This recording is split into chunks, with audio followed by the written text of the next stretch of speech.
উদয়পুরের মাতা ত্রিপুরা সুন্দরী মন্দির প্রাঙ্গণে সোমবার জগৎ কল্যাণ, দেশ ও সমাজের শান্তি, সমৃদ্ধি এবং মানব কল্যাণের উদ্দেশ্যে এক মহাযজ্ঞের আয়োজন করা হয়।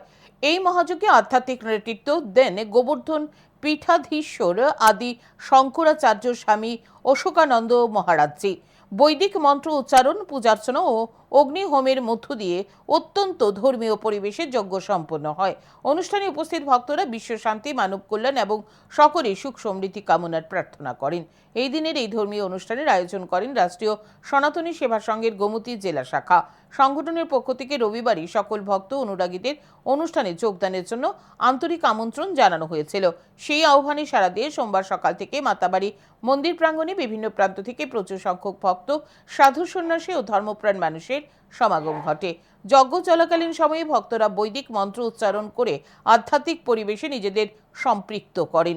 অনুষ্ঠানের আয়োজকদের বক্তব্য, এই মহাযজ্ঞের মূল উদ্দেশ্য ছিল জগৎ কল্যাণ, সমাজের শান্তি, সম্প্রীতি ও মানবিক মূল্যবোধ প্রতিষ্ঠার প্রার্থনা করা। वहाँ पूजा अर्चना चल रही है और एक दिन भगवती कृपा से फिर भारत अखंड होगा और ये त्रिपुरा माता से प्रार्थना किया गया, कामना की गई।